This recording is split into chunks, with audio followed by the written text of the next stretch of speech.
L'invité de Smart Impact, c'est Laurence Suprano. Bonjour. Bonjour. Bienvenue, vous êtes la présidente d'Axis, cabinet de conseil pour la transformation durable. Je veux bien que vous présentiez Axis en quelques mots. Merci Thomas de m'accueillir sur ce plateau. Donc Axis est une société de conseil indépendante qui accompagne les transformations plutôt des grandes entreprises pour relever les défis environnementaux, sociétaux et technologiques. Qui existe depuis une quarantaine d'années, vous me disiez ça avant que l'interview démarre. Les enjeux, on va beaucoup parler évidemment d'environnement, pas seulement, mais de sobriété et d'intelligence artificielle. Mais l'impératif environnemental, finalement, depuis quand il prend beaucoup de place dans les conseils et dans ce que vous demandent vos clients? Alors, je dirais depuis une dizaine d'années, et de manière beaucoup plus accrue post-Covid, depuis le début des années 2020, avec une prise de conscience plus importante finalement de l'impact des limites planétaires sur leur modèle économique. Et donc c'est vraiment ce sujet-là qui aujourd'hui est une vraie préoccupation pour les grandes entreprises que nous accompagnons. Et donc ça veut dire qu'il n'y a pas forcément de retour en arrière, là, de coup de frein, parce que c'est vrai que voilà, il y a un contexte géopolitique international, américain, européen, qui fait que, puis tout simplement la loi Omnibus au niveau européen, les impératifs de la CSRD qui sont en train de se réduire. Si on est chef d'entreprise, qu'on se dit il faut que je pense mon avenir en fonction des limites planétaires, c'est pas parce que la réglementation change que je change, ou quand même on se dit je suis moins pressé. Alors, certes, je pense que le contexte économique crée des turbulences, finalement oblige les entreprises à se concentrer sur le court terme. C'est une certitude. La baisse de la pression réglementaire avec la loi Omnibus a aussi finalement mis un coup d'arrêt à certains projets réglementaire, justement. Pour autant, la plupart des grandes entreprises, et essentiellement aussi dans le secteur industriel, lorsque les tensions sur les ressources sont importantes, continuent de penser RSE et écologie dans une logique où finalement ils vont rechercher au travers de la RSE de la performance et de concilier la RSE comme un levier aussi de la performance de leur entreprise. Alors, on va beaucoup parler de sobriété. Vous dites, la sobriété ne doit pas être vécue comme une contrainte, mais comme une stratégie. Ça rejoint ce qu'on vient de se dire. Et en quoi ça peut changer, cette approche, la façon d'envisager la transformation d'une entreprise, la sobriété? Tout à fait. Alors, la sobriété, c'est finalement un levier pour anticiper finalement les tensions auxquelles les entreprises sont confrontées sur leurs ressources, sur leur consommation électrique, sur la transition énergétique qu'elles sont tenues d'opérer. Donc c'est vraiment un moyen de rechercher de l'efficience et je dirais de faire mieux avec moins. Vous avez créé un néologisme, vous parlez de sobrétique. J'aime bien les néologismes, donc c'est quoi? Alors je comprends bien ce que vous voulez dire, mais qu'est-ce qu'il y a derrière ce mot?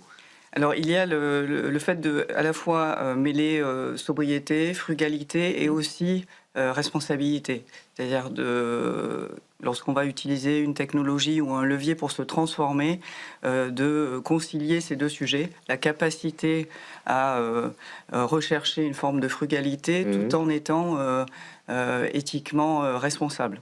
C'est notamment le cas avec l'utilisation de l'intelligence artificielle. C'est un vrai sujet aujourd'hui, finalement, d'être conscient des impacts d'une technologie pour mener cette transformation. Alors oui, mais alors si on parle d'intelligence artificielle, il faut quand même peut-être d'abord parler de son bilan carbone, quoi. C'est-à-dire que c'est une industrie énergivore déjà aujourd'hui, et sa vitesse de développement est telle qu'elle le sera.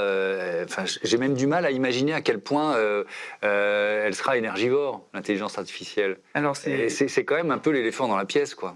Tout à fait. C'est un des éléments dont il faut que les entreprises prennent conscience.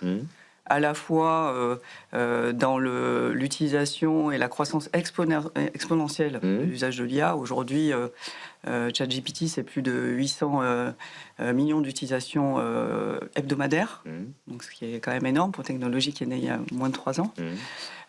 C'est aussi des consommations énergétiques très forte. On sait qu'une requête dans ChatGPT, c'est 10 fois la consommation électrique d'une requête faite dans Sur un Google. moteur de recherche classique. Voilà, ouais. tout à fait. Mmh. Et donc, Ce qui veut dire qu'on peut peut-être nous se poser la question de on devrait être éduqué à l'utilisation de l'intelligence artificielle et générative, c'est-à-dire où est-ce qu'on en a vraiment besoin. Tout à fait. Bon, bref. Tout à fait. Je dis ça, je fais passer le message, tiens. Mais c'est tout à fait ça. Et c'est vraiment, pour nous, un levier de progrès important. Donc il faut s'approprier les opportunités, mais aussi être en mesure d'en comprendre les impacts. Oui, effectivement. Donc j'ai commencé par ça, parce que vous pensez aussi que c'est un levier de sobriété. Et alors, je trouve, ça m'intéresse vraiment de savoir comment vous le justifiez, parce qu'on vient de se dire que ça va consommer de plus en plus d'électricité et d'énergie, mais c'est un levier de sobriété. Comment ? Alors, je vais vous donner un exemple. L'exemple de l'entreprise Veolia, par exemple, sur le traitement des eaux usées, qui est une de ses activités majeures. Pour retraiter les eaux usées, il faut pouvoir aérer les eaux usées. L'aération, ce processus d'aération est extrêmement énergivore.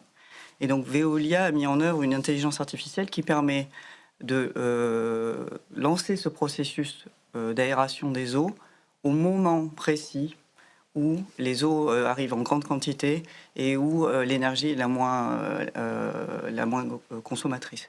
Et de ce fait, ils ont démontré qu'ils pouvaient gagner jusqu'à 10% de consommation de gains et jusqu'à 6% d'émissions de CO2.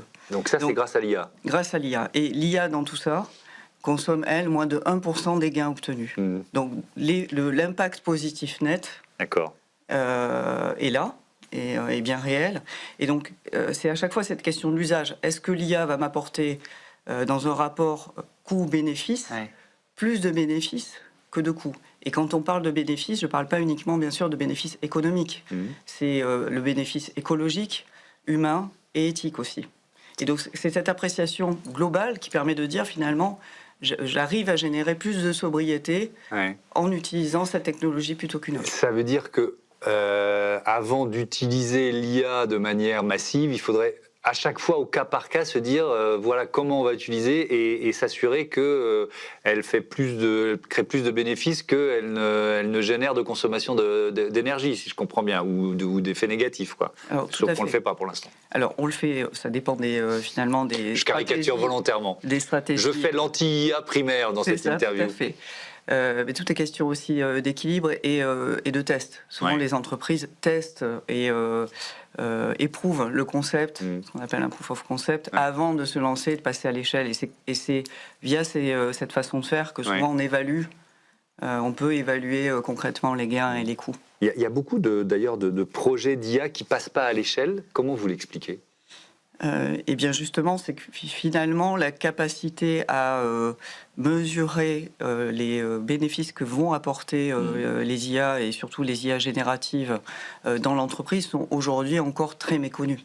On est plutôt dans une phase d'expérimentation, d'apprentissage de l'IA que sur une technologie mature. Je voudrais qu'on sorte de l'IA pour parler un peu de la stratégie RSE. À quel point, et là aussi je fais appel à un peu d'expérience, à quel point vous voyez la RSE s'intégrer à la stratégie de vos clients de plus en plus ?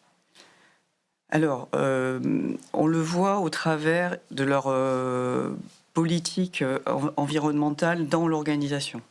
Par le passé, la RSE était un peu à côté. C'était des directions qui avaient en charge beaucoup de réglementaires, de reporting. Aujourd'hui, les entreprises intègrent finalement les processus RSE au cœur de leur processus métier. Typiquement, aujourd'hui, on accompagne une entreprise qui a décidé d'avoir un système de pilotage de sa performance totalement intégré, c'est-à-dire qui mêle le pilotage financier et le pilotage extra-financier. C'est plus quelque chose qui est à côté, c'est finalement une évaluation et un pilotage de la performance qui est fait de manière globale. Et des clients qui vous parlent d'économie régénérative, c'est-à-dire qui vont encore un peu plus loin, vous en avez de plus en plus ?